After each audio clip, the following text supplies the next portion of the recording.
सो मित्रों अज तुहानू इस वीडियो के राही भाखड़ा डैम बनन दियां शुरू तो लैके एंड तक दियां सारियां तुहानू वीडियो फोटोज दिखा रहे हैं। ठीक है जी, इस वीडियो के तुसीं देखो भी भाखड़ा डैम किद्दां शुरू तो बनया ते एंड तक सारा प्रोसैस उहदा ते उस टाइम के नंगल की ब्यूटी ते नंगल के जिहड़ा व्यू है ते नंगल दी लोकेशन किस तरह दी सी ते क्या क्या प्रोसैस होया जिस टाइम भाखड़ा डैम बनया। ते इस वीडियो के राही मित्रों सब नूं तुहानू ਹੁਣ देखने को मिलूंगा इस वीडियो के भी भाखड़ा डैम का फुल प्रोसैस की सी, क्योंकि बहुतिਆਂ ਨੂੰ इस वीडियो बारे शायद नहीं भी पता होगा, कई ने देखी भी होनी है।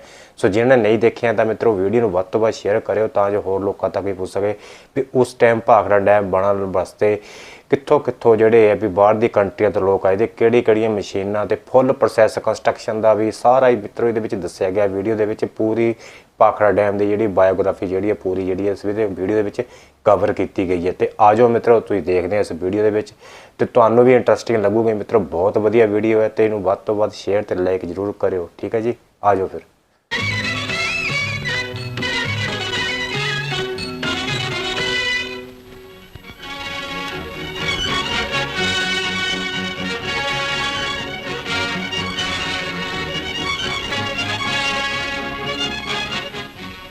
For centuries, while gazing upon the parched lands of the Punjab and Rajasthan, we have dreamed of reclaiming the desert, and not without reason. This sandy, parched soil, which our farmers still patiently plough, was in ancient times the flourishing granary of India. In derelict towns on the fringes of the desert, the search for water was never ending. Some used the stagnant pools. Others received ration water brought in by rail and paid for it. Only a few could find a deep well not far from home. There was a saying in Rajasthan that if man could but haul the waters of the Sutlej to the desert, then things would change. Indeed, not so very far away, there was unlimited water, unused, wasted, the water of the Sutlej. Born of the Himalayas, the river remains lean and docile when starved of water. But when fed by melting snows or monsoon rains, it becomes a force to be reckoned with, flooding vast areas and bringing disaster to an entire countryside. At last, the decision was taken. The Sutlej must be tamed. Engineers began to plan the massive operation, the stupendous Bhakra Nangal project. The scheme, finalized in 1946, pivoted on a mighty dam to be built across a narrow gorge at Bhakra in the Shivalik hills, through which the Sutlej passes. A dam 740 feet high and 1700 feet long at the top. It would store the surplus water of the Sutlej and make it purposeful for irrigation and for generating electricity in 2 powerhouses at the base of the dam. It was planned that 8 miles downstream, the Nangal Dam would be constructed. Water from here would be diverted into the Heidel Canal, which would feed 2 more powerhouses, one at Gangawal and the other at Kotla, 12 and 18 miles downstream. From here, the water would be discharged into the Bhakra main canal and the Sirhind and Bist Doab canals for irrigation. Water for long neglected arid lands, for 6 million acres, and 1 million kilowatts of electricity for hundreds of towns and many thousands of villages. The Bhakra Nangal project, with a total budget of 173 crores, that is 1,730 million rupees, held the promise of an exciting, dramatic future. An ancient valley was suddenly invaded. Earth and rock in vast quantities had to be removed before work could begin on the project. It was a tremendous task, demanding the joint effort of men and machines. It was the beginning of India's largest multi-purpose river valley scheme. First priority was given to the construction of the Nangal Dam and its hydroelectric system. These would provide the power for the building of Bhakra 8 miles away. Nangal, 95 feet high and 1,000 feet long, began to take shape. It was the first tangible evidence that the Sutlej would be controlled. Meanwhile, smooth surface roads were built across the hills, a link with the railways, now moving an army of engineers and workers as also huge amounts of construction material to the scene of action.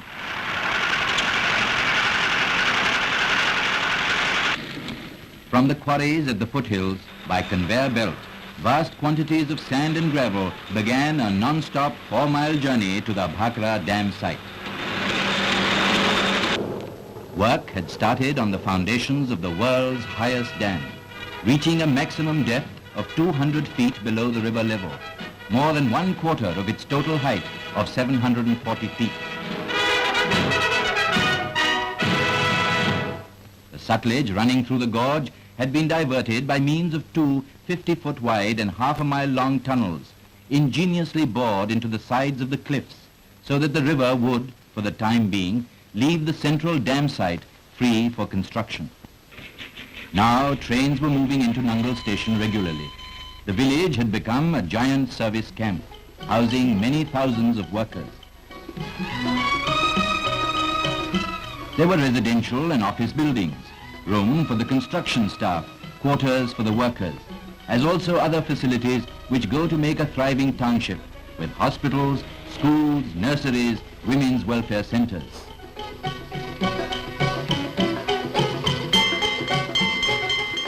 The town of Nangal had grown with the Nangal Dam, which was now complete, a year ahead of schedule. It was a great occasion when the sluices of the dam were opened and the water of the Sutlej entered the 40-mile-long Heidel Canal.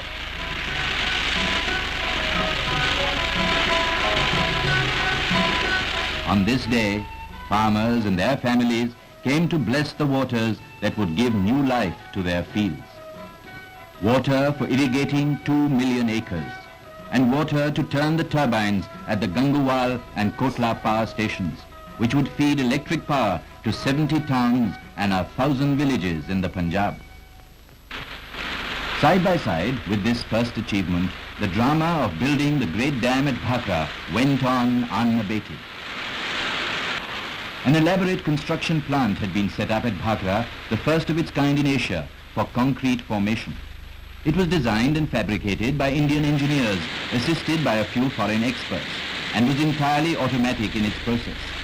It weighed, mixed and distributed various ingredients of concrete to the batching plant, which supplied ready-made concrete at the rate of 400 tons every hour to the builders of Bhakra day and night.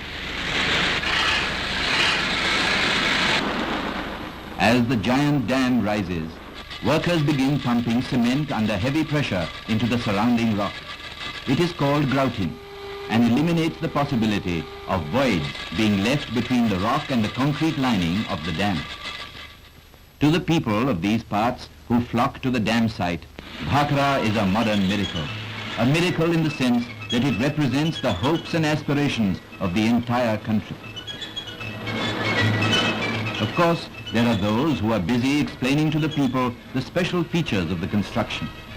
It will consume 40,000 tons of steel, some 800,000 tons of cement, and more than 5 million cubic yards of concrete, a quantity which is 3 times that of the total material which went to make up the 7 great pyramids of Egypt, or enough concrete to build a 20-foot wide road from Delhi to London.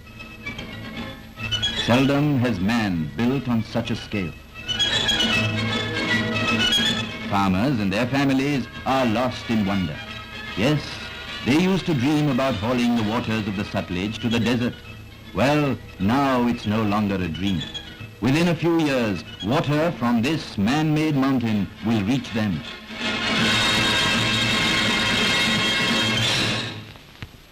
Every day, the Bhakra Dam grows a few inches. So far, half the job has been done. Behind all this is the united effort of Indian engineers working under one of the world's greatest dam builders, Harvey Slocum, whose ideas have inspired many of the remarkable features of construction here. You have to stay in one place before the second stage can be entered into. You must have the... Materials for the 2 power stations at the base of the dam are dispatched automatically, like everything on this highly mechanized project. These modern methods of construction have saved both time and money. There, on the side of the dam, the outlines of the first power station are visible. The ultimate installed capacity of the Bhakra-Nangal grid, about 1 million kilowatts, will be equal to the labor of 14 million men each year.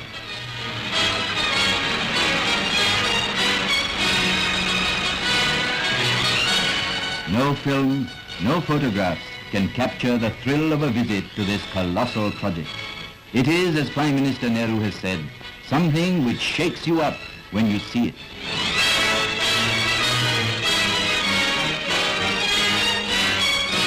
Here, at last, is proof that nature holds no terrors when men organize themselves, confident that even the impossible can be achieved with faith and determination and the technological skill of the 20th century.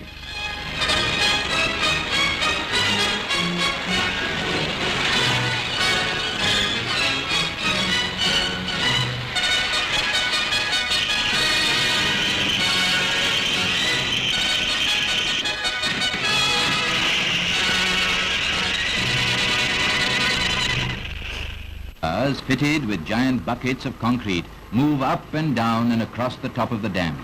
Operators control this miniature broad gauge system, which has its own bridges, sidings, junctions and terminals. No delays are permitted.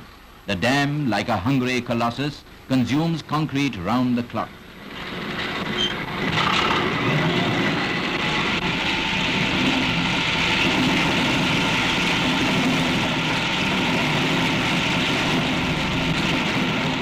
Overhead, the giant double cantilever cranes with long booms move with ceaseless precision as they come to collect and dispatch the huge buckets. It is an intricate operation. At Bhakra, they use a single word to describe it: concreting, the most outstanding construction operation. The men behind the cranes, simple farmers some years ago, established a new record for concrete placement, pouring 790 buckets in an 8-hour shift.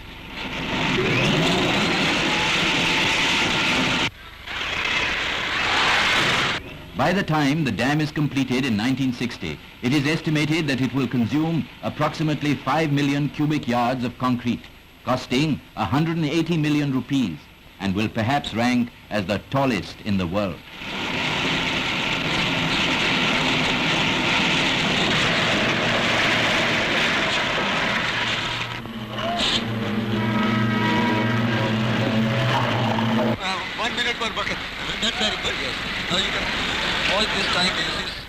Yes, at Bhakra, concreting is the main theme and drama of the moment. It must be a continuous process to be effective, so that 400 tons of concrete are laid every hour, day and night, for approximately 4.5 years.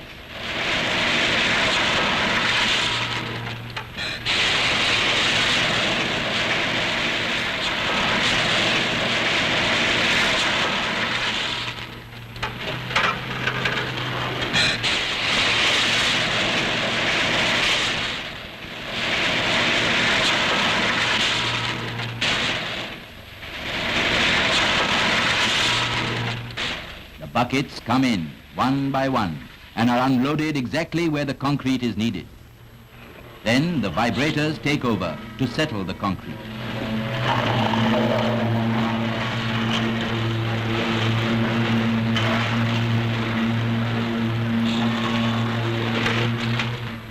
The point where the penstock tunnels have to be embedded is reached. Trucks bring in these huge tube liners, which have to be carefully lowered onto the dam and fixed. Through them will pass the water which will turn the turbines of the power stations.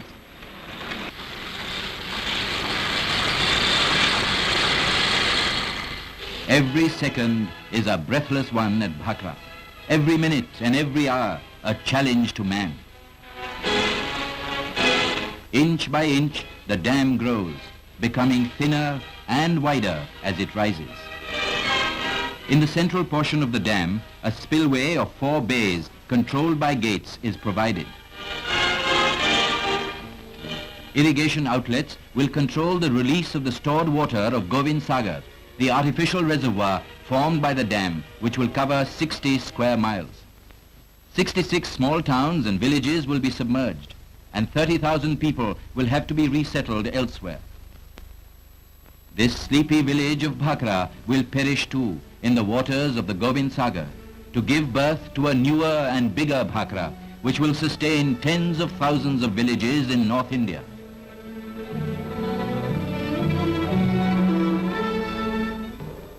The work of preparing the reservoir is being speeded, for the storage of the Sutlej waters will begin from 1958, making available a perennial flow of water and power.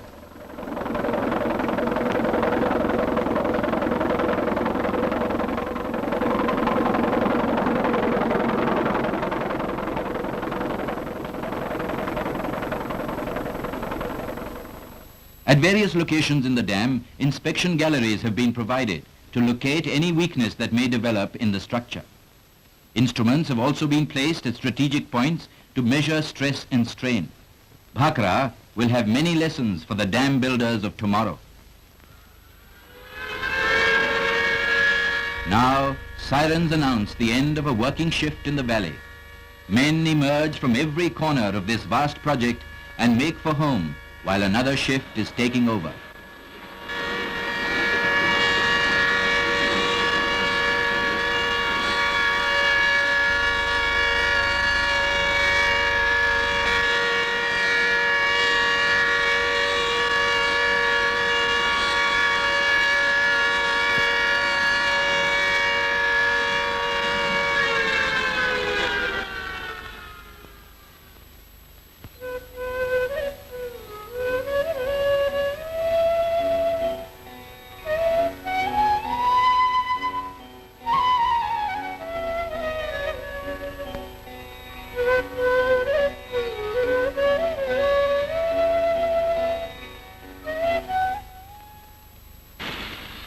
Twilight descends and the night shift is on the job, as always during these past 12 years.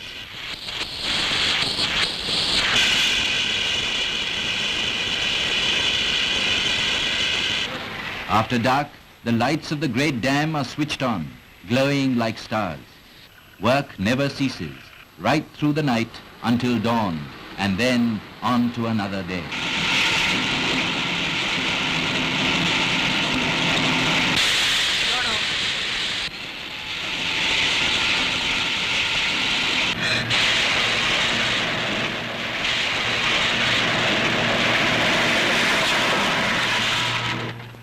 This is indeed the vision that has sustained those working on the project, given them confidence and strength to surmount the most complex of problems. Never in the long history of India have there been so many men from different parts of the country working together for a common purpose. To each, Bhakra is a great temple, which they are building with loving care and devotion. Here, for instance, is B. Srinivasan from Madras State. He's been working at Bhakra for a year and a half. எனது பெயர் we Srinivasan. நான் சென்ற 1.5 வருஷங்களா இந்த பாக்ரா டேமில் வேலை செய்து கொண்டிருக்கிறேன். என்னுடைய சொந்த ஊர் மதுரை மாநகரம் சென்னை ராஜ்யத்தில் உள்ளது. Guru Dutt from Jalandhar has spent 10 years of his life here, seen the dam grow up like his own child.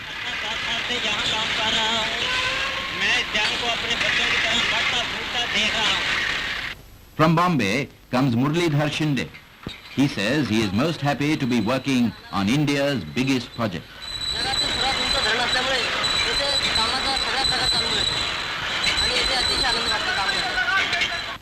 As for Gurcharan Singh Randhawa, he's been on the payroll for 11 years, a real veteran.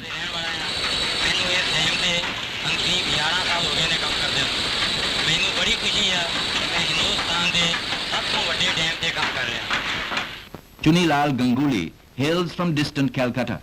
Working at Bhakra, he feels he works for the whole country. There are men like them from all parts of India, speaking different languages, united here in the valley of the Sutlej, each trained to do a specialized task, controlling and coordinating one of the most inspiring projects of our age. When complete, this irrigation and hydroelectric system will be a tribute to the 100,000 men, workers, technicians, engineers who made it possible. Bhakra Nangal, These two words will recall their effort, their courage, and their faith. We in India watch and wait, tense and excited, for here in this valley, India's stirring past joins with her most modern present.